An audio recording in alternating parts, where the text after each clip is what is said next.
nombre de Jesús. Amén. Amén y amén. Hoy vamos a hablar de la iglesia como una comunidad de rescate. La iglesia, esta iglesia de Bell Gardens y también la iglesia del Monte, cada congregación es una comunidad de ¿qué? De rescate. Así que vamos a analizar esto en por lo menos una hora 10 minutitos en este momento. Vamos a empezar el estudio y me gustaría empezar este estudio haciendo un breve enfoque de la naturaleza de la iglesia. Déjenme decirles algo, mis queridos hermanos y amigos, que muchos que han decidido formar parte de la iglesia no conocen la real naturaleza de la iglesia. Y en este momento me gustaría abordar un poquito sobre la naturaleza de la iglesia y me gustaría hacerlo basado en el libro del Génesis. No lo vamos a hacer profundamente, mayormente vamos a dar algunas pinceladas, algunos detallitos que van a servir para motivación a que estudiemos en nuestros hogares. Los primeros 11 capítulos del libro del Génesis es una completa teología. Desde el capítulo 1 hasta el capítulo 11 son capítulos, valga la repetición, que conforman una teología. En el capítulo 1 y 2, Dios crea el universo. En el capítulo 3, ¿qué acontece? Esto es como un ejercicio que vamos a hacer. Hasta el capítulo 11. Capítulo 1 y capítulo 2, ¿de qué tratan? La creación. De la creación del mundo. En el capítulo 3, ¿de qué se habla? La caída. De la caída del hombre. Voy a hacer un paréntesis.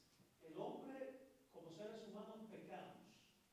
Pero cuán importante que antes de Dios expulsar al hombre del jardín del Edén, le da una esperanza.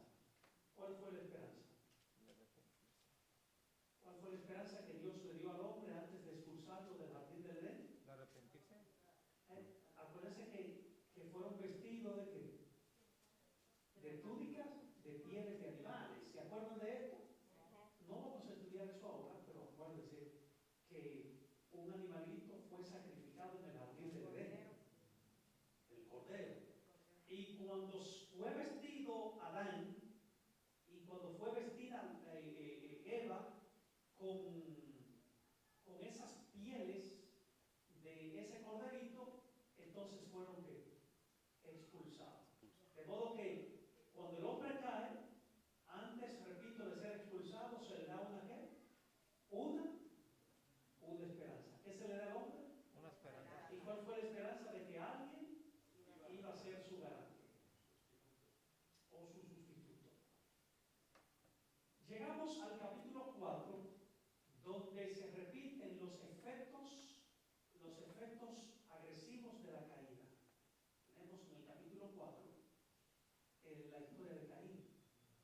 Caín mató a quién? A Abel. Y antes de Caín ser enviado como errante, ¿qué se le hizo? ¿Qué se le dio a Caín? Una señal de esperanza, de protección, una señal de esperanza. Desen cuenta, antes de Caín ser expulsado, digámoslo así, como errante, se le dio una señal de esperanza, y esa señal de esperanza fue la marca, una marca de protección. El capítulo 5 trata lo que conocemos como la tabla de las naciones, donde el ser humano empieza a abundar en la tierra, empieza a crecer. Llegamos al capítulo 6 del Génesis. En el capítulo 6 del Génesis se habla que tantas personas que estaban poblando el mundo, si usted se lee los capítulos 5 y 6, muchas personas había en el mundo. Muchas personas estaban naciendo en el mundo. Y qué interesante que dice la Biblia que mientras iba el ser humano creciendo, ¿verdad? Mientras más personas había más maldad.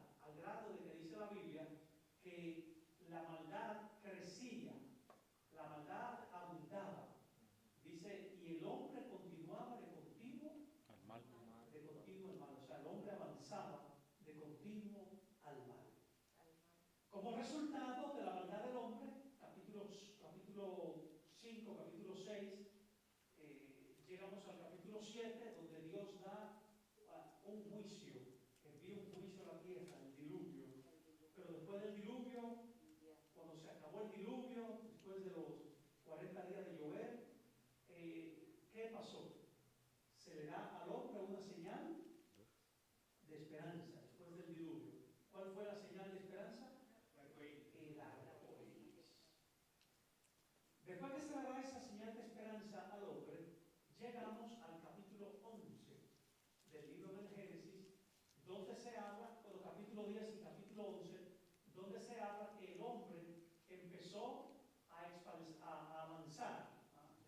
Después del diluvio, el hombre se reprodujo y empezó a avanzar hacia otras tierras, específicamente a una llanura llamada la llanura de Shinar, allá en Mesopotamia. Y en Mesopotamia el hombre decidió construir una torre. ¿Se acuerdan de esto? Babel. Es un repasito que estoy haciendo, rapidito. Se levanta una torre de Babel. Ahora, ¿cuál fue el objetivo del hombre al levantar la torre de Babel?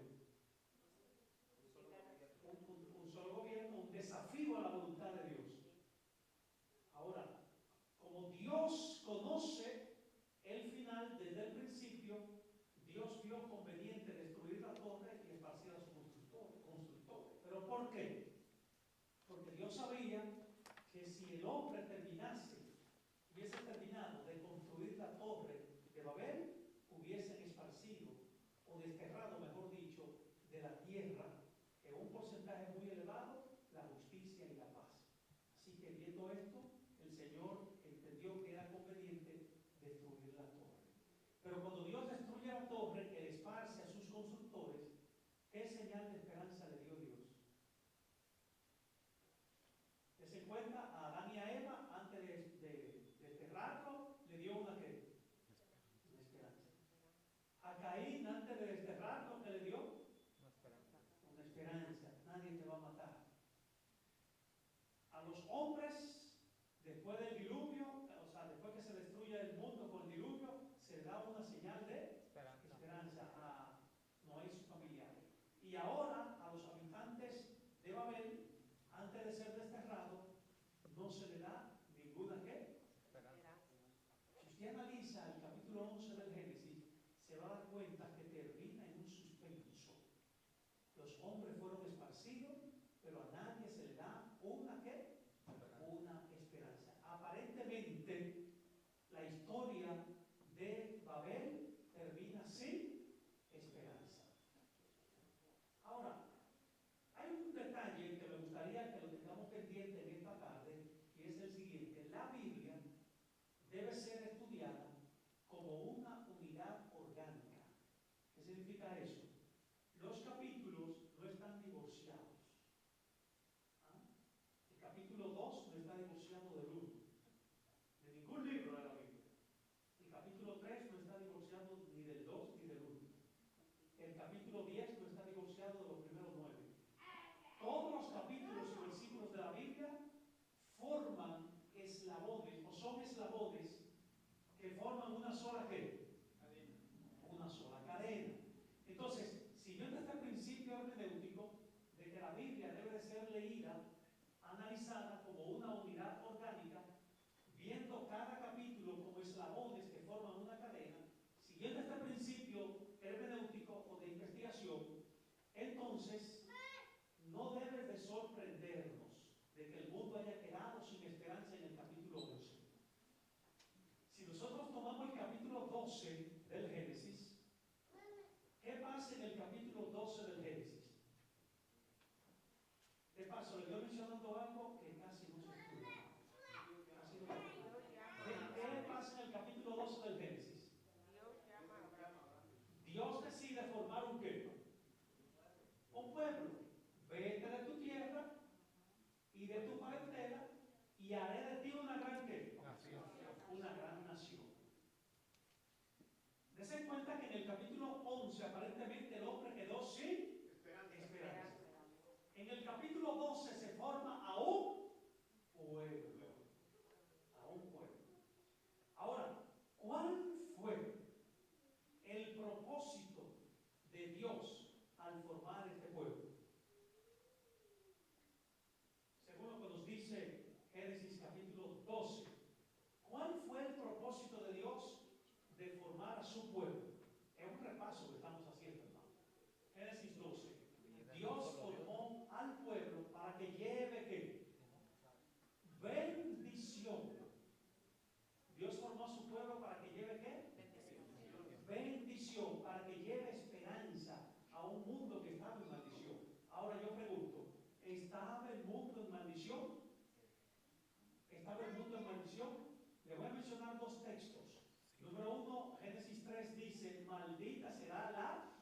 tierra, Génesis 3:17, por amor de ti, oh hombre.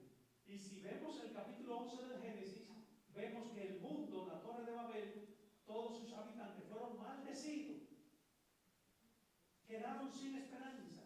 Pero ahora Dios decide formar a un pueblo para que a ese pueblo bajo maldición se le lleve bendición, se le lleve esperanza. Voy a cerrar aquí, hermanos.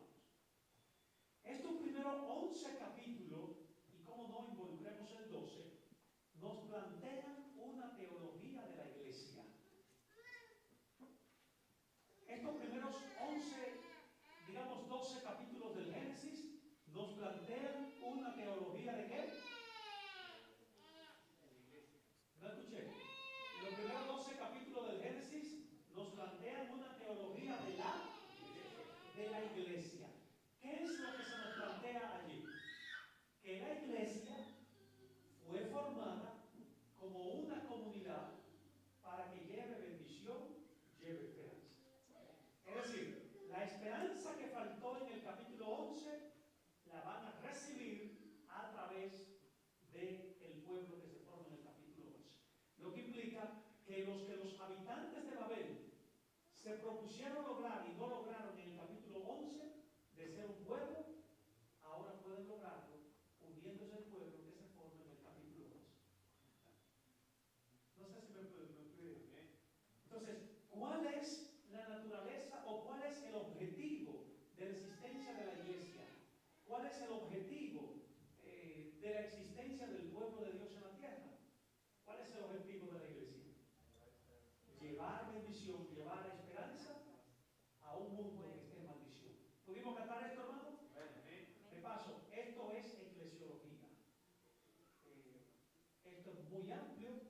Le estoy dando un repasito en 5 minutitos para que sirva de motivación a que sigamos estudiando en nuestros hogares. Así que ya sabemos cuál es la naturaleza de la iglesia.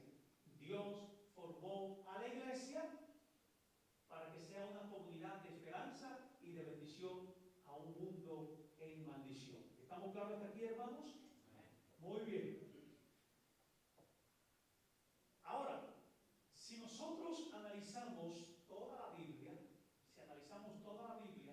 nos daremos cuenta que el tema de la bendición, el tema de la esperanza, que pudiese centralizarse en la expresión misión, leyendo toda la Biblia nos daremos cuenta que el tema principal de la Biblia es el compromiso que Dios le dio a su pueblo en el capítulo 12 del Génesis. ¿Cuál fue el compromiso que Dios le dio a su pueblo en el capítulo 12? ¿De que lleve qué? Esperanza. ¿Y de que lleve qué? Bendición. Es decir, que cumpla esa misión. Si leemos toda la Biblia, nos daremos cuenta que el tema central de la Biblia es ese: llevar bendición, llevar a Cristo a las demás naciones. ¿Cómo podemos darnos cuenta de esto? Es decir, ¿cómo yo puedo concluir de que la Biblia tiene un solo tema, un tema principal, la salvación del hombre? ¿Cómo puedo concluir esto? Yo voy a poner un solo ejemplo. Vayamos al libro de Lucas, capítulo 24. Libro de Lucas, capítulo 24. En el capítulo 24 de Lucas se habla del momento cuando Cristo resucita al tercer día. Ahora, cuando Cristo resucita, acontecen 2 escenas que me gustaría que ustedes después la analicen en su casa. Hoy yo voy a dar un aporte muy importante con la ayuda del Señor. La primera escena es cuando Jesús aparece a los 2 discípulos que iban camino a Emaús, versículo 13, ¿verdad? 2 discípulos que iban camino ¿a dónde? Después de la resurrección de quién? De Cristo. Cuando los 2 discípulos van camino a Emaús, ¿quién se le apareció? Jesús. Los discípulos estaban tan desubicados que no sabían que el que estaba a su lado era quién. Jesús. Y empezó una conversación rutinaria y los discípulos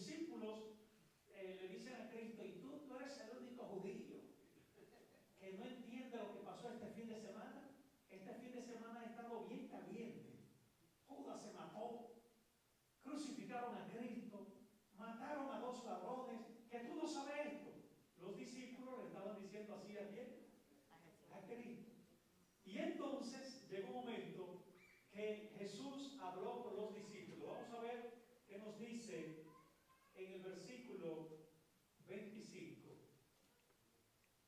al 26. Jesús les dijo: oh insensatos y tardos de corazón para creer todo lo que los profetas han dicho. ¿No era necesario que todo eso aconteciese? ¿Cómo sigue diciendo el texto? Comenzando de Moisés. ¿No era necesario que el Cristo padeciera, acontezcan estas cosas y que entrara en su gloria? Y dice el verso 27, ¿cómo dice? Comenzando desde dónde? Y siguiendo por todos los Profetas. Dese cuenta, Moisés, el Pentateuco, los profetas, los libros históricos y proféticos. Comenzando desde el Génesis, y siguiendo por los libros históricos, Jesús le describía en todas las escrituras lo que de él que Decían. decían. Ojo con esto. Ojo con esto. Los discípulos, entre comillas, regañan a quién? A Cristo. Y eres tú el único judío que No sabían que está en otro mundo. Tú no sabes lo que ha acontecido. Pero Cristo le dice: oye, no sabían que ardo de corazón. ¿No sabían? Todo lo que aconteció era necesario que acontezca. Y entonces Jesús le empezó a explicar a los discípulos, a esos dos discípulos, desde el Génesis hasta el último libro del Antiguo Testamento, todo lo que debía acontecer en relación a la persona de Cristo. Lo que implica que Jesús hace una orientación mesiánica de las Escrituras. En otras palabras, Jesús les explica a los dos discípulos el Antiguo Testamento en el foco solamente, en el foco mesiánico. En otras palabras, Jesús le explicó a los dos discípulos que el eje central del Antiguo Testamento es el mismo Cristo. Y nosotros entendemos eso también, ¿verdad? Que todo el Antiguo Testamento habla de Cristo. Ok, tenemos eso allí. Eso mismo se repite, pero ahora con todos los discípulos. Al principio solamente fue con 2 y ahora fue con los 12. Desde el versículo 36 dice que Jesús se acercó a sus discípulos, a todos, y les dijo: paz a vosotros. Versículo 38, ¿por qué estáis turbados?, le dice Jesús al grupo de discípulos. Versículo 41, Jesús le pide de comer. Ellos no entienden que es Cristo. Le dieron un pez asado, un panal de miel, en fin. Y comió delante de ellos. Desen cuenta que ahora Cristo se acerca a todos los discípulos, les dice: paz a vosotros, no se turben, ¿hay algo de comer aquí? Le dan pan, le dan miel. Jesús empieza a comer, y después de comer, Jesús les dijo, verso 44, estas son las palabras que os hablé. Que el Cristo, que era necesario, que se cumpliese todo lo que está escrito de él, en la ley de Moisés, en los profetas, ¿y qué más? Y en los salmos. En los salmos. ¿Qué le dijo Jesús a los dos discípulos anteriormente?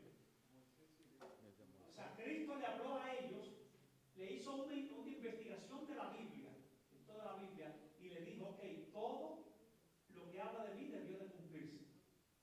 Pero ahora a todos los demás discípulos Jesús le explicó la Biblia hebrea, teniendo como foco central al Mesías.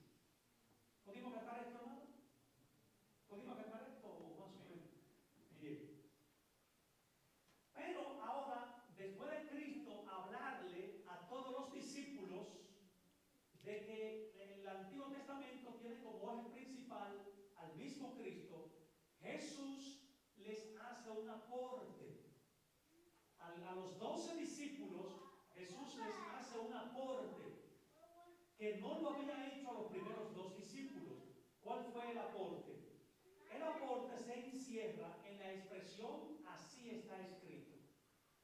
¿Dónde se encierra el aporte que Cristo hace? En la expresión así está ¿qué? Así está escrito, versículo 46. ¿Qué es lo que está escrito? Está escrito. Versículo 46. ¿Qué es lo que está escrito? Vamos a leerlo. Que el Verso Cristo 46. padeciera, resucitaría al tercer día. Que Lean el versículo 46 y 47. que pareciera que muriera y resucitaría al tercer día. O sea, en el versículo 46 hay un enfoque totalmente ¿qué? Mesiánico. Así está escrito, que el Cristo padezca y muera y resucite, ¿sí o no? Sí. En el Antiguo Testamento habla de eso. Ahora, versículo 47, ¿qué está escrito también? Se predicaba el arrepentimiento. ¿Qué más está escrito en el Antiguo Testamento? ¿Que se qué? Predica el arrepentimiento. El perdón. Okay. Perdón de los Aquí vemos un detalle. Jesucristo no tan solo habla de la Biblia hebrea del Antiguo Testamento desde el punto de vista mesiánico, sino también desde el punto de vista misional. Lo que implica eso, que si bien es cierto, la Biblia tiene como eje central a Cristo, no es menos cierto que otro eje central de la Biblia es la predicación. Interesante que Lucas no presenta a Cristo citando un texto del Antiguo Testamento. Y des en cuenta que para cuando Cristo estaba hablando, no se había escrito el qué? El Nuevo Testamento, solamente estaba el Antiguo Testamento. ¿Y qué está escrito en el Antiguo Testamento? De que se predique. Y esa expresión de que se predique se conjuga en el mandato que Dios le dio a su pueblo en Génesis 12. Vayan y lleven bendición a las demás naciones. De modo, queridos hermanos y amigos, que si bien es cierto que Dios formó a su iglesia para que sea una comunidad de esperanza y de bendición, no es menos cierto que esa bendición, esa esperanza que se encierra en la expresión, la misión de la iglesia o la predicación, es el tema central de la Biblia. ¿Puedo entender? Amén. La Biblia existe como una historia que muestra el desarrollo de la predicación del Evangelio. Y eso pudiésemos hablarlo en otro tiempo. ¿Estamos claros hasta aquí, hermanos? Sí. Bien, les voy a hacer un examen. ¿Para qué Dios formó a la iglesia? ¿Cuál es el tema central de la Biblia? Cristo y la misión. ¿Cuál es el tema central de la Biblia? El arrepentimiento. Cristo y la misión. Muy bien. Teniendo pendiente esto, entonces vamos a trabajar con algunos detalles rapidito, hermano. Algunos detalles. Hay un libro que se llama Edifique una iglesia contagiosa. Página 67. Hay una cita que me gustaría leerla en este momento. Note lo que dice el libro. Dice, hay una avería. Recuerden, hermanos, antes de leer esta cita, la iglesia tiene una razón de su existencia y es predicar, llevar esperanza, llevar bendición. Así que debemos de enfocarnos todos en esa misión. Hay una ¿qué? Avería. ¿Qué significa la palabra avería? Algo dañado. Algo dañado. Hay una avería entre las encomiables intenciones evangelísticas de la iglesia y la manera en que esas intenciones se expresan en los esfuerzos de alcance. Le voy a explicar la cita. Todos tenemos el deseo de predicar. ¿Amén? Amén. Todos tenemos el deseo de evangelizar. Pero hay algo que está pasando que está logrando a que ese deseo que tenemos, hay algo que está pasando para que esas actividades que organizamos no alcance a la comunidad. Es decir, hay algo que está haciendo una desviación. Nota lo que dice aquí el libro. hay una avería entre las encomiables intenciones evangelísticas de la iglesia. Formamos un programa, formamos un evento, pero esas actividades no están alcanzando la comunidad. No sé si me doy a entender. ¿Por qué los eventos evangelísticos no están alcanzando la comunidad? Tenemos buena intención, tenemos una buena intención, preparamos un programa, pero en el momento de poner en práctica el programa, hay algo que nos cohíbe a través del programa alcanzar al vecino. No sé si me voy a entender. Sí, sí. Hay una avería. Hay una avería, hay una avería. Y yo quisiera tocar algunos detalles para demostrar cuál es esa avería. Pero antes quiero leer una cita que se encuentra en el libro del Evangelismo, página 74.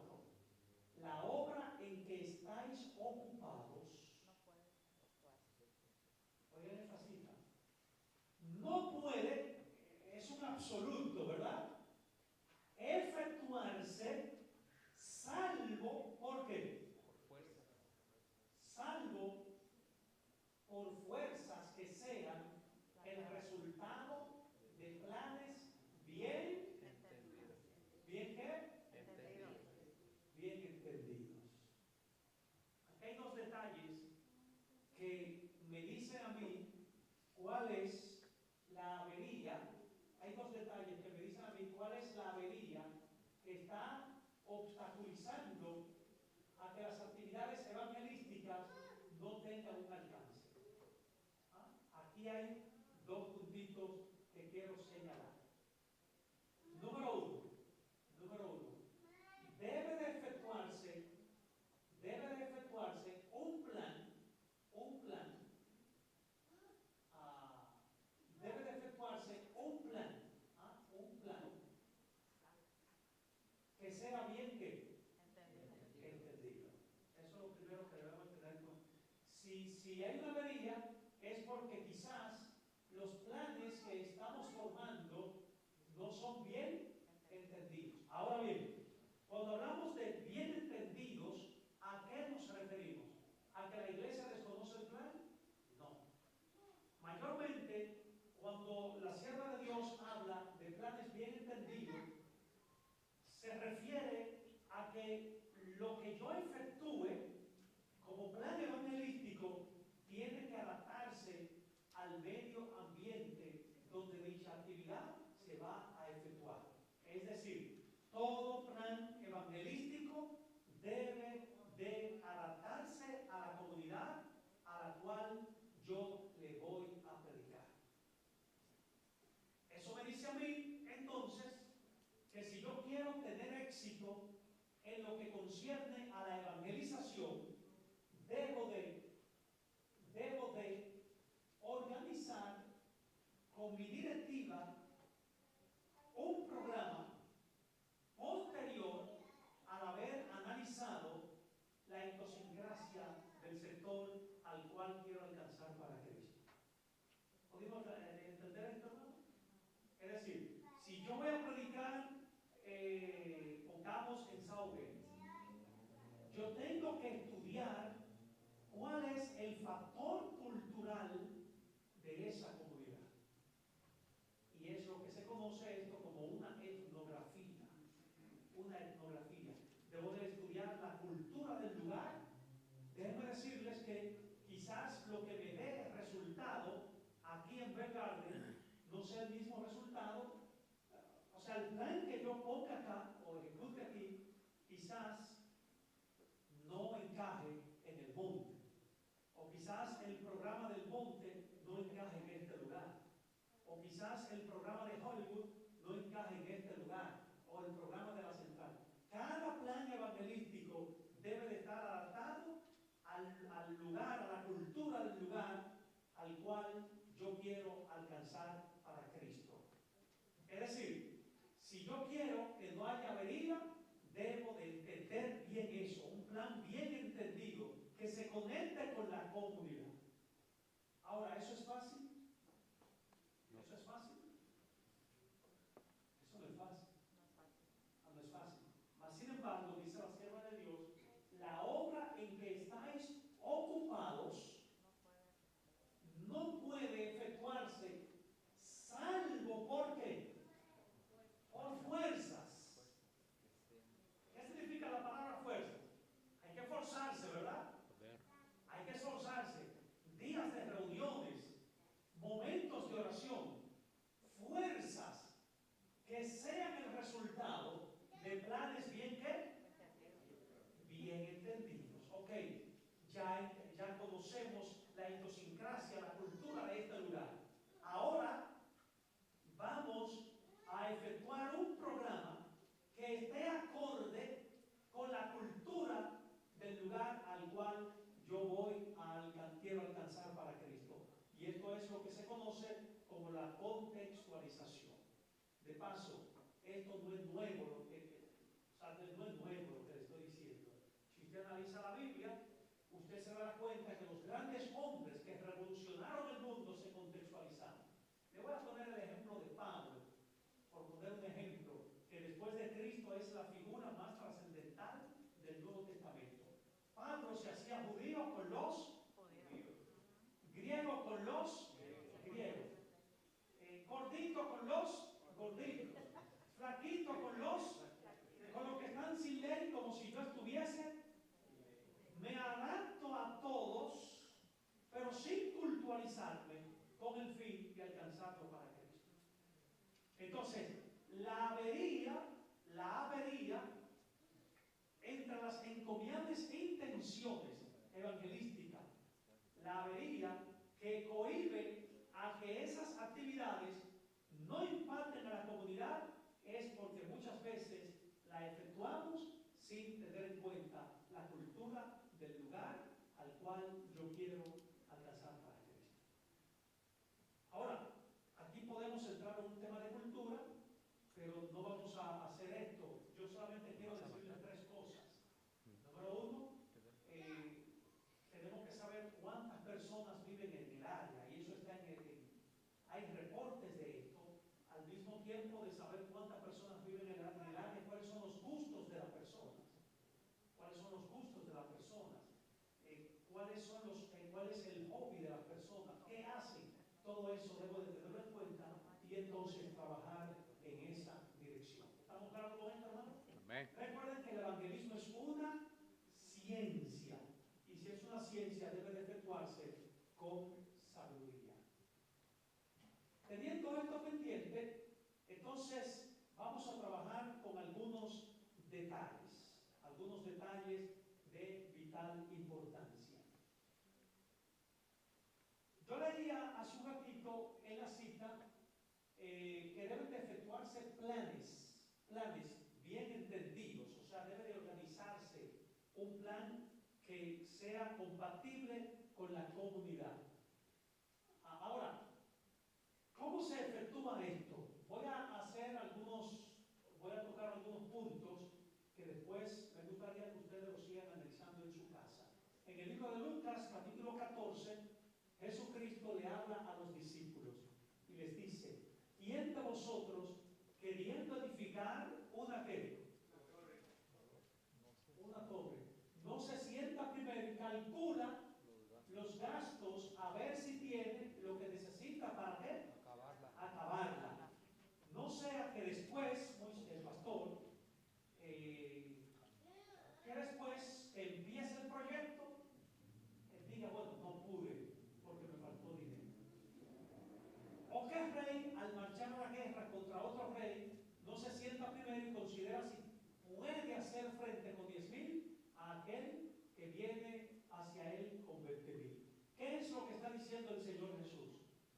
Antes de efectuar cualquier plan, ya sea de construcción, ya sea un plan de guerra o ya sea cualquier otro tipo de plan, antes de efectuar un plan, hay algo que debe hacerse primero. ¿Y qué es lo que debe de hacerse? ¿Qué dice el texto? Ahí está en la Biblia.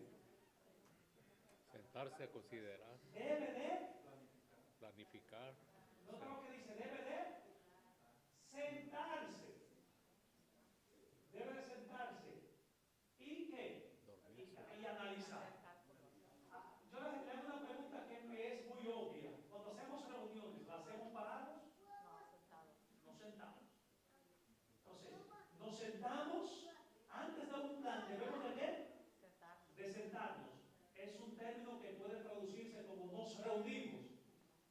después y en la reunión, calcular.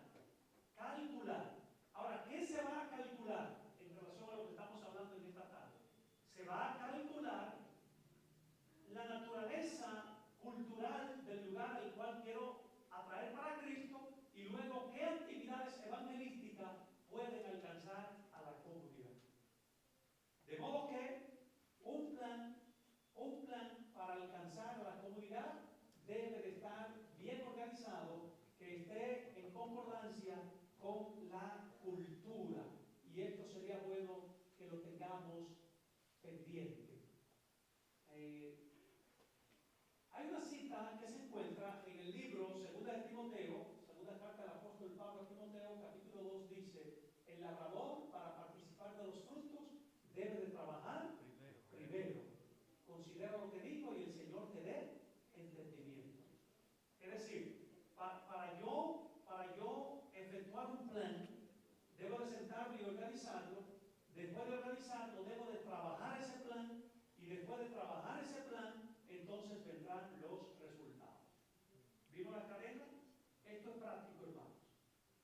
Primeramente me siento y organizo el plan. Después que me siento y organizo el plan, que esté en concordancia con la cultura de la comunidad que quiero traer para Cristo. Después que organizo el plan, entonces trabajo el plan. Después de trabajar el plan, entonces viene como resultado el fruto o los frutos. 4 elementos claves. Sería bueno, basado en el texto que acabo de leer, o los textos que tengamos pendientes, o un resumen de lo que acabo de decir. Debe de haber una proyección. ¿Debe de haber una qué? Proyección. Quiero alcanzar a Belgarden para Cristo, o al monte para Cristo. Proyección, ¿verdad? Proyección. ¿Qué fue lo que dijo Cristo? Por ejemplo, aquí en Lucas 14. Hay alguien que quiere edificar una torre. ¿Esa es una qué? Proyección. Hay alguien, un rey que quiere ir a una guerra. ¿Esa es una qué? Una proyección. Una proyección. Entonces, debemos de tener una proyección. Alcanzar a ver Gardens para Cristo. O alcanzar al monte para Cristo. Proyección. Después de esta proyección, debemos de hacer una ¿qué? Una estrategia o estrategias. Organizar estrategias. Y recuerden, repito una vez más, las estrategias deben de ser compatibles a la cultura. Después de las estrategias, debemos de contar con un material humano, con gente que nos ayude a llevar a cabo las estrategias y tener un buen presupuesto. Déjenme decirles algo, hermanos.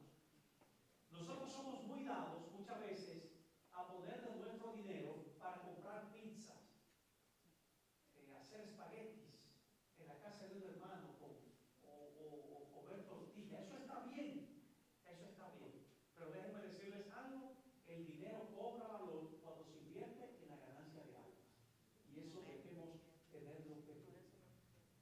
Proyección, ¿qué más? Estrategia, material humano y presupuesto. ¿Estamos entendiendo lo que estamos diciendo? Voy a hacer un repaso. ¿Para qué existe la iglesia? Llevar bendición y esperanza a la comunidad. Número 2, ¿de qué habla la Biblia? Jesucristo. ¿Y qué más? Y el tema central, la misión. Si la iglesia es una comunidad que debe de llevar bendición, y la Biblia te dice que eso es lo que debe de hacer la iglesia, ¿qué está pasando? Que nuestros proyectos misioneros no están alcanzando a la comunidad. Que muchas veces no se conectan, lo que hacemos no se conecta con... No hay una proyección. No se conecta con la cultura. Debemos de sentarnos a hacer una proyección. Quiero ver Garden para Cristo. Quiero al monte para Cristo. Esa es mi proyección. Ahora debo de usar estrategias, ¿verdad? Tengo que buscar gente para que me ayude con esas estrategias a alcanzar a la comunidad, recordando que debemos siempre contar con un presupuesto. ¿Estamos claros hasta aquí, hermano? Bien, algunos detallitos. Siempre, para todo proyecto evangelístico de la iglesia, debe de haber una preparación espiritual. Para todo proyecto evangelístico debe de haber una preparación espiritual. espiritual. ¿Y cómo podemos prepararnos espiritualmente? ¿Por qué debemos de prepararnos espiritualmente? Dos preguntas. ¿Cómo podemos prepararnos espiritualmente? Número uno, mediante la oración. Hay que orar mucho, y eso lo hizo el pastor hace un ratito. Estaba en cadena de oración, orando, pidiendo al Señor poder. Y de paso, si ustedes se leen el libro de los Hechos, ellos se preparaban orando para predicar. ¿Cómo podemos prepararnos espiritualmente para llevar a cabo el plan evangelístico que revolucione a todo el sector? Mediante el estudio de la Biblia. Preparación mediante la oración. No descuidemos la oración como iglesia, ni descuidemos el estudio de la Biblia. Ahora, les voy a decir por qué. Pero voy a hacer una pregunta. ¿Por qué debemos de prepararnos espiritualmente antes de llevar a cabo la tarea evangelística? ¿Por qué debemos de prepararnos? ¿Saben por qué? Porque, ¿cómo lo digo? La misión es un acto de fe sin garantía en el mundo. Pero a la vez de que la misión, el cumplimiento de la misión, es un acto de fe sin garantía en el mundo, la predicación del Evangelio es un ataque al meollo del imperio infernal. En otras palabras, predicar el Evangelio es como cuando usted agarra una piedra y se la tira a un panal de avispa. Si usted está caminando y no quiere que las avispas le piquen, no le tire piedra, ¿verdad? Ahora, si usted quiere que le piquen las avispas, tome una piedra y tíresela a ¿dónde? Al panal de avispas. La predicación del Evangelio es tirarle una piedra al terreno del mal. Los demonios se van a ¿qué? A alborotar, porque lo que menos quiere Satanás es perder gente. Y aquí hay una teología profunda que no vamos a hablar de ella. Pero lo que menos quiere Satanás es perder gente. Cuando la iglesia se prepara espiritualmente para ganar almas, está haciendo un ataque frontal al mismo meollo del imperio infernal.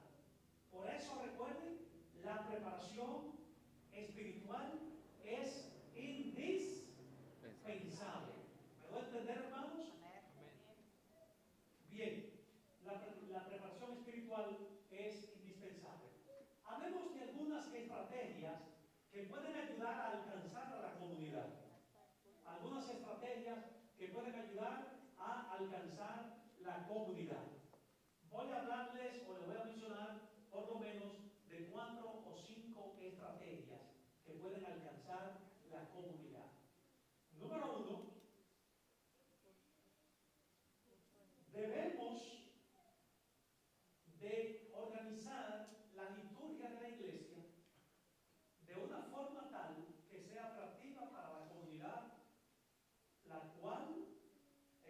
cual está la iglesia. Por ejemplo, que la liturgia de la iglesia local sea atractiva para la comunidad.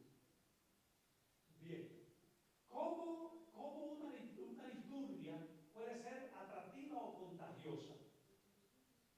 Número 1, debemos de tratar de que hayan cultos inspiradores. Cultos inspiradores. Hay 4 elementos o 5 elementos para un culto inspirador y está en el libro de Hechos. Vayamos al libro de Hechos, rapidito, hermanos, capítulo 2. Hechos capítulo 2. Algunos elementos para un culto o una iglesia, un culto inspirador. Hechos capítulo 2. Cuando lo tengan, por favor, decir amén. Ok. Dice Hechos capítulo 2, específicamente versículo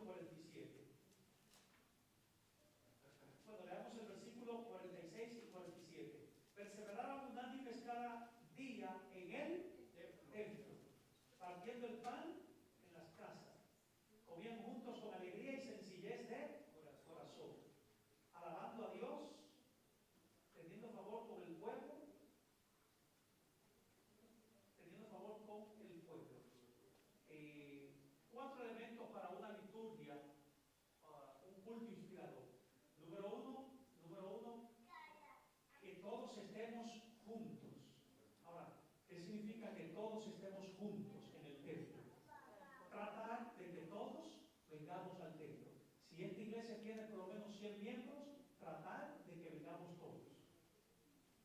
Hay un misterio cuando la iglesia se llena. Cuando la iglesia se llena. Cuando la iglesia se llena es un mensaje implícito. O sea, si hay 100 miembros, y vienen los 100 y se acerca una visita y ve tanta persona, implícitamente el mensaje es, hay algo bueno que se está haciendo.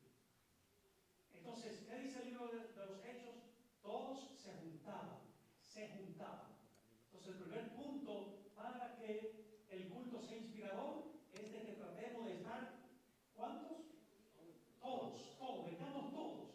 Haz planes para que esté aquí. Propongámonos todos venir. Y eso es un punto que sería bueno que tengamos pendiente. Número 2, dice el texto de Hechos 2, habla de alabanzas. Organizar un buen servicio de alabanza. Eso es inspirador. Comer, convivio. O comer juntos después del culto. Eso ayuda bastante. Y al mismo tiempo habla allí del favor. El pueblo ganaba favor. Y cuando aquí habla de que el pueblo ganaba favor, hay varios niveles en el que podemos explicar esto. Y uno de esos niveles es favor, se ganaban amistades. Por ejemplo, si a la iglesia, si aquí habemos 80 miembros o 100 miembros y todos venimos, todos cantamos, comemos juntos, aunque sea un chocolate con pan, o aunque sea una tortilla, comemos juntos después del servicio. Pero después del servicio ganamos el favor, atraemos, o sea, nos ganamos amigos. Déjenme decirles que el ambiente eclesiástico de la iglesia será un ambiente inspirador. Así que en la primera estrategia para alcanzar la comunidad, tratemos de que hayan cultos inspiradores, alabanzas, que estemos todos cantando, que los amigos que vengan no los dejemos pasar desapercibidos, que haya una buena predicación y que la palabra se presente de una forma atractiva, sencilla, pero al mismo tiempo bien profunda. Entonces, ¿cuál es la primera estrategia para alcanzar la comunidad? Que se hagan ¿qué? Cultos inspiradores. Ahora, hay un detalle. Hay lugares donde nosotros podemos darnos cuenta de cuáles son los males que afectan a la comunidad. Por ejemplo, podemos darnos cuenta si la comunidad en la que vivimos hay mucha droga, o sea, se fuma droga. Podemos darnos cuenta si la comunidad en la que vivimos hay divorcio. Podemos darnos cuenta de si en la comunidad que vivimos hay gangas, hay hogares disfuncionales. Entonces, cuando veamos la necesidad de la comunidad en la cual vivimos, hagamos cultos que llenen esa necesidad. Por ejemplo, podemos, si en la página que investiguemos, cuando se estudia la cultura, vemos que hay en esta comunidad 20,000 fumadores que fuman tabaco. Entonces la iglesia puede organizar un plan de cómo quedar libre de la adicción del tabaco.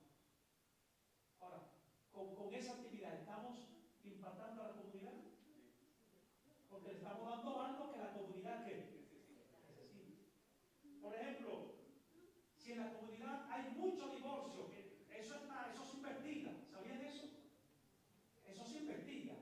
Hay secciones donde todo eso está detallado. Si en la comunidad hay divorcio, entonces organizar terapias, charlas, seminarios para la comunidad que digan cómo evitar el divorcio. Entonces ya tú estás satisfaciendo una necesidad de la comunidad. Si en la comunidad hay muchas personas que no saben inglés, por ejemplo, organicemos clases de inglés gratis. Por ejemplo, yo fui pastor en Kansas, por poner un ejemplo, y yo organicé dar clases en inglés. Y dábamos clases de inglés. Y semanalmente hacíamos la clase 1 o Entonces el punto clave, antes de darle la clase de inglés, le dábamos el estudio a la fe de Jesús.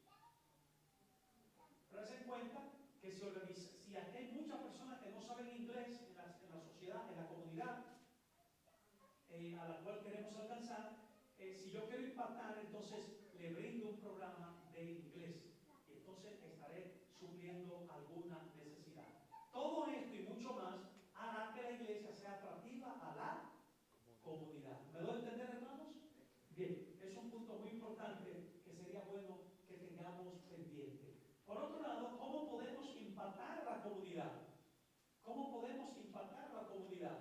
La sierva de Dios nos da una clave. En el libro Obreros Evangélicos, página 193, dice: los corazones de los amigos pueden ser tan duros como el camino trillado, y aparentemente puede ser inútil el esfuerzo de presentarles al Salvador. Pero, aunque la lógica no los conmueva, ni pueda convencerlos, el amor de Cristo revelado en el ministerio personal puede ablandar el terreno pedregoso del corazón, de modo que puedan arraigarse en él la semilla de la verdad. ¿Saben qué es lo que está diciendo acá? Tú puedes organizar actividades en grande, quizás se te dificulte alcanzar personas de la comunidad. Sin embargo, si nos decidimos con el poder de Cristo desarrollar un ministerio personal y amistarnos con las personas de la comunidad, dice que a través de nosotros el Señor atraerá esas personas a los pies del cielo, a los pies de Jesucristo.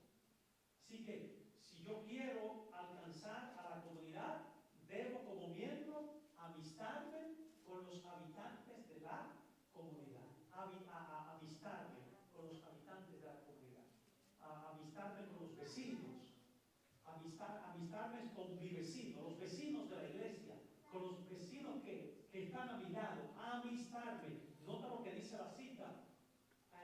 Los corazones de los amigos pueden estar duros, pero el amor de Cristo revelado en el ministerio personal puede ablandar el corazón. El amor de Cristo revelado al amigo a través de mí puede hacer que el amigo venga a los pies de Cristo.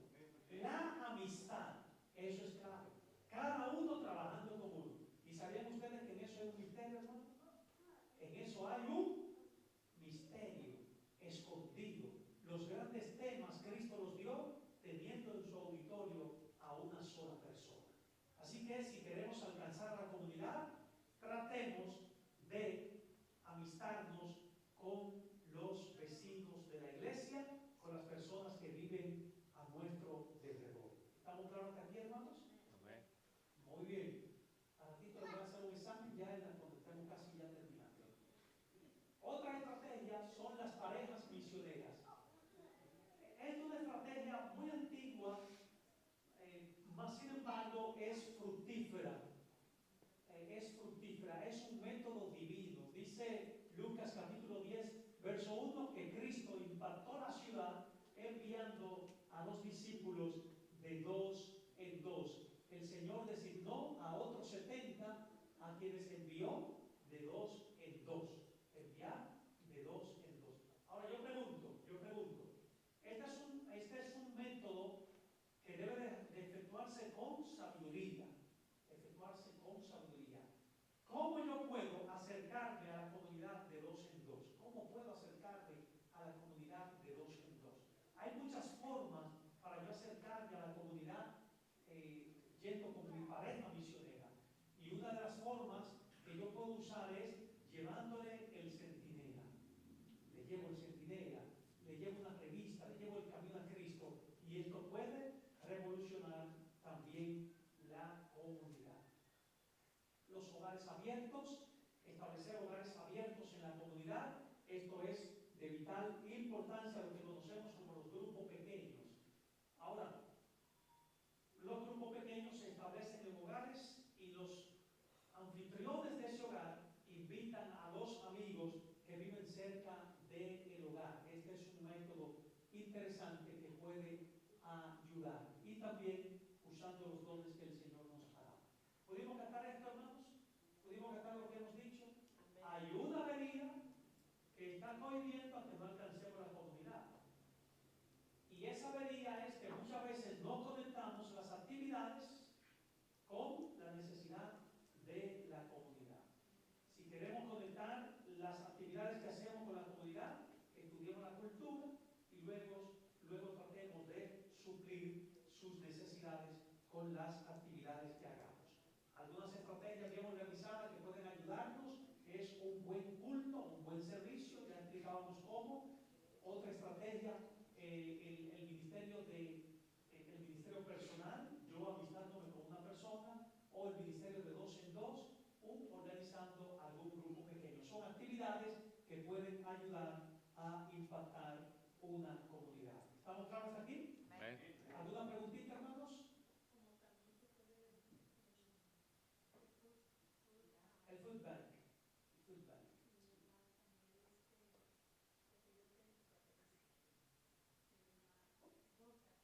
O servicio a la comunidad. Sí. Miren, claro, hay mucho. Recordando que los métodos varían dependiendo del lugar. Yo le mencioné algo que ya todos lo sabemos, por ejemplo, el Ministerio de la Amistad, parejas misioneras, los grupos pequeños, esto no va a variar. En el mundo entero, en cualquier lugar, eso da resultados. Pero hay otros métodos que pueden ayudarnos, pero ya depende del estudio que la iglesia haga. ¿Qué es lo que nosotros queremos?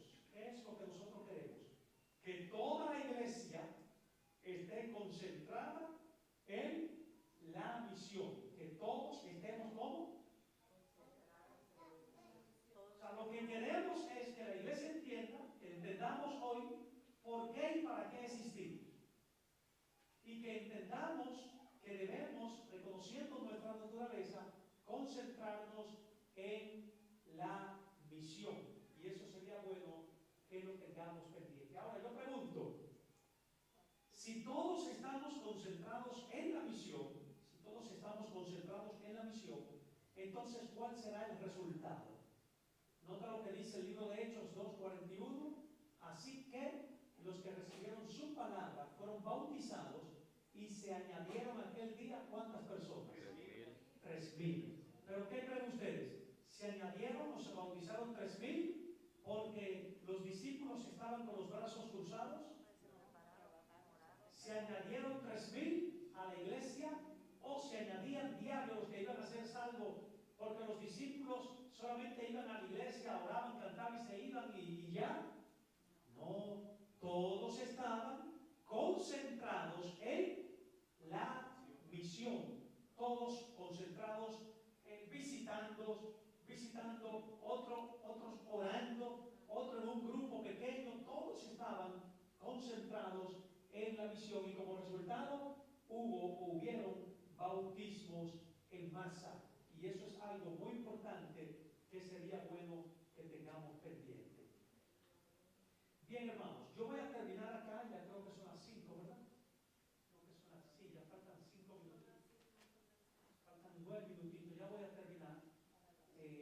Pero quiero terminar haciendo un breve examen y luego les voy a decir algo con esto, cantar un cantito y termino mi participación. Les voy a hacer 6 preguntas y me las van a responder. Número 1, ¿para qué existe la iglesia? Llevar esperanza y bendición. Ahora, ¿cómo se lleva esperanza y bendición? ¿Predicando a quién? Segunda pregunta que quiero hacer en esta tarde. ¿Por qué muchas veces nuestras actividades evangelísticas no impactan a la comunidad?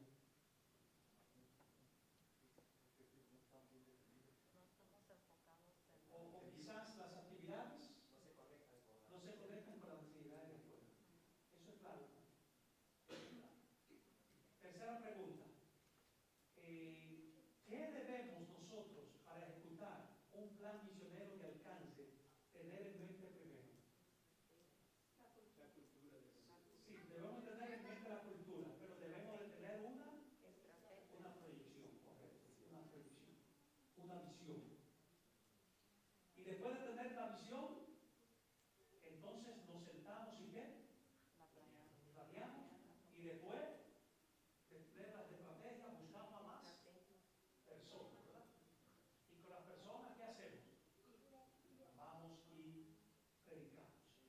Muy bien.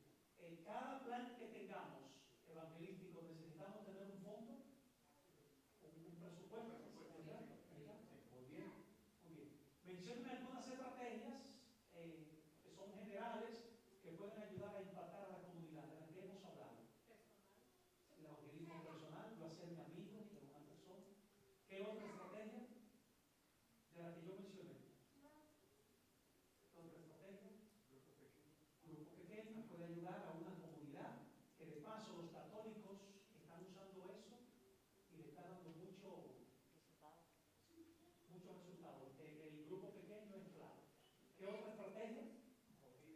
Convivios, o sea, que la iglesia, se genere en la iglesia un ambiente agradable. Vengamos todos a los cultos, hermano. Si somos 100, vengamos los 100. Si somos 80, vengamos los 80. Yo sé que algunos quizás no puedan pedir, pero que el 90% esté aquí y eso va a ayudar bastante. Buenas canciones, buenas partes especiales. Y eso será de bendición. Y yo me pregunto, ¿por qué el ambiente de las campañas evangelísticas no perduran en los cultos regulares de la iglesia? Debieron de perdurar, ¿verdad? Porque donde hay campaña, ese es el culto que queremos que se efectúe. Otra estrategia, salir de 2 en 2. Bien. Si todos nos concentramos en la misión, ¿qué va a pasar? Habrá grandes cosechas. 5, 6, 4. Llegará un momento que en la iglesia se estará bautizando sin que haya campaña de evangelismo. ¿Por qué? Porque Pedrito vendrá donde el pastor y le dirá: pastor, Juan se quiere bautizar. Y el pastor no le va a decir que no. El pastor le va a decir que sí, porque estamos llamados a salvar almas para Cristo.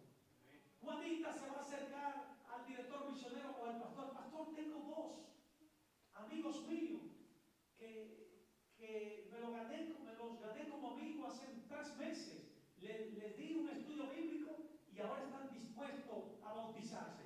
Habrá bautismos constantes si todos nos concentramos en la misión. Hay un texto en la Biblia, y con esto voy a terminar, que se encuentra en Mateo capítulo 9, versos 35 al 38. La mies es mucha, mas los obreros son pocos. Rogad pues al Señor de la mies que envíe obreros a su mies. ¿Qué debemos de pedirle al Señor? Yo debo de pedirle al Señor: Señor, envía obreros. Pero al mismo tiempo yo no debo de equivocarme en creer de que el Señor obrará si hay muchas personas. Dios puede obrar con un solo. ¿Sabía eso? Dios puede obrar a través de un solo. Y voy a hacer un pequeñito ejercicio. Venga para acá, hermana. Así a usted, venga acá. Bien. Venga para acá. ¿Cómo usted se llama? Bernardina. Muy bien. Supongamos, hacia acá, mi hermana, supongamos que Bernardina es la única miembro de la iglesia. La única persona que es miembro de la iglesia. Ella abre la iglesia. Ella es la única que viene a la iglesia. Ella estudia la Biblia. Se predica a sí mismo. Ora. Es la única persona que forma parte de la iglesia. ¿Qué creen ustedes? ¿Puede Dios revolucionar la comunidad a través de Bernardino? ¿Puede Dios? Claro que sí. ¿Revolucionó Dios el mundo con 12 hombres?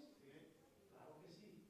Y el resultado de la revolución de esos que Dios hizo a través de esos 12 hombres somos nosotros. Hoy el cristianismo existe después de Dios, gracias a los primeros discípulos. Supongamos, como decía hace un ratito, que nuestra hermana Bernardina es la única miembro de la iglesia. Ella está imbuida del Espíritu Santo, está llena de Dios.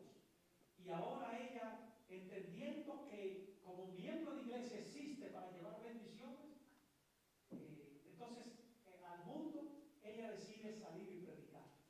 Y va a buscar a una persona. Tráigame una persona acá, hermana.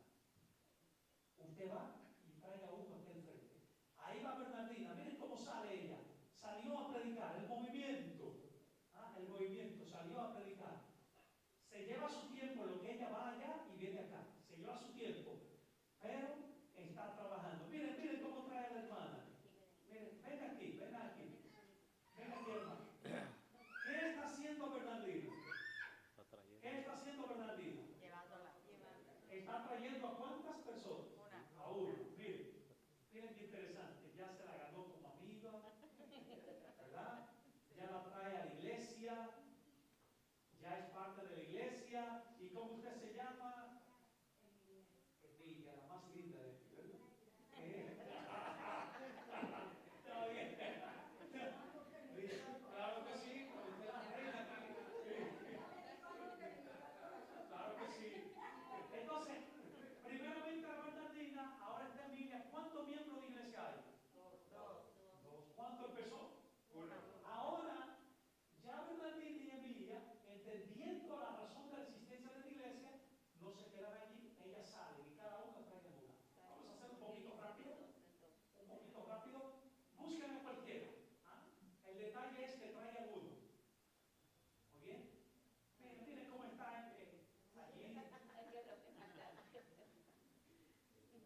cuando todos estemos involucrados en la tarea misionera, que es la razón de la existencia de la iglesia, la membresía se va a multiplicar.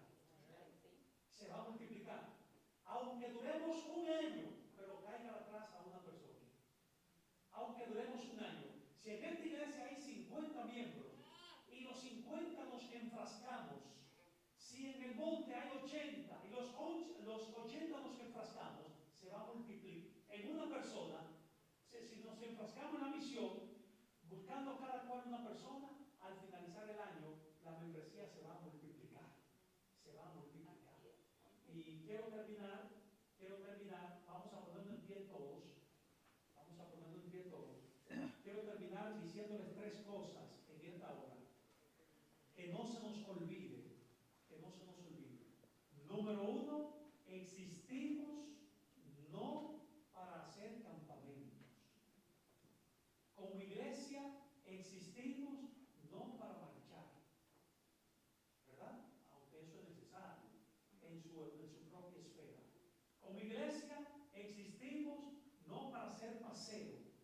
Como iglesia existimos solamente para llevar bendición a un mundo que está sin esperanza y sin Dios. Amén. Tengamos eso pendiente. Número dos, tengamos pendiente que el tema principal de la Biblia es recordarte que tú como pueblo existes para predicar. Para predicar. Recordemos por otro lado, necesitamos tratar de alcanzar a la comunidad. Estudia la idiosincrasia de la comunidad y busca actividades que puedan suplir las necesidades de la comunidad. Esfuérzate,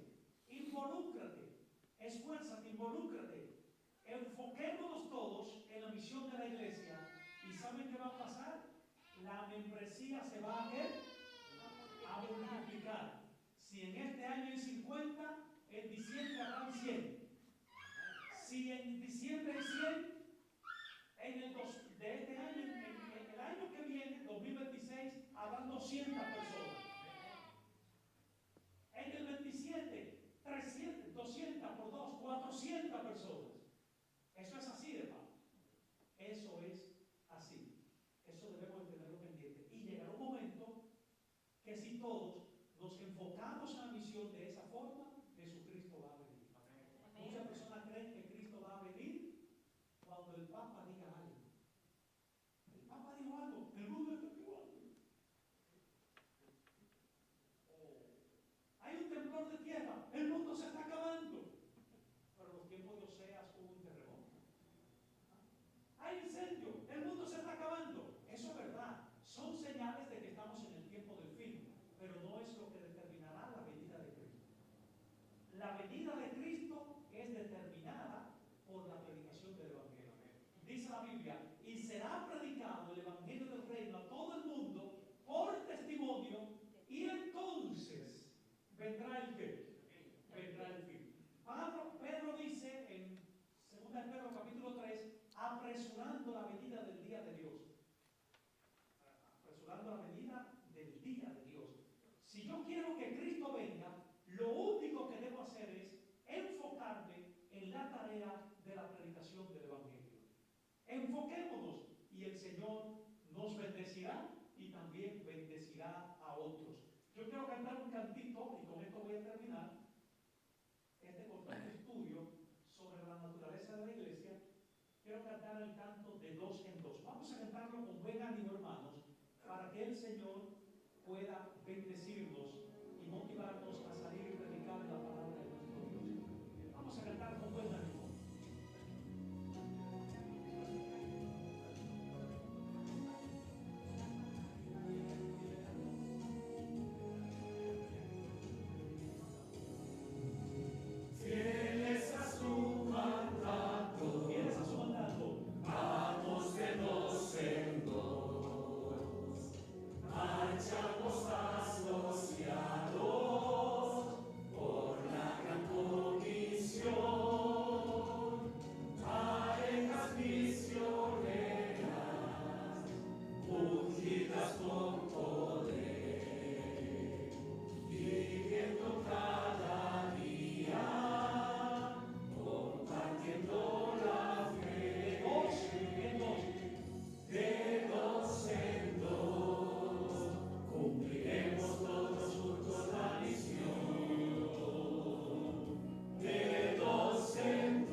¿Cuántos se proponen ganar un alma para Cristo? Ok. Bien, el proponerse ganar un alma para Cristo es una bendición, pero el pez no va detrás del pescador para que lo pesque.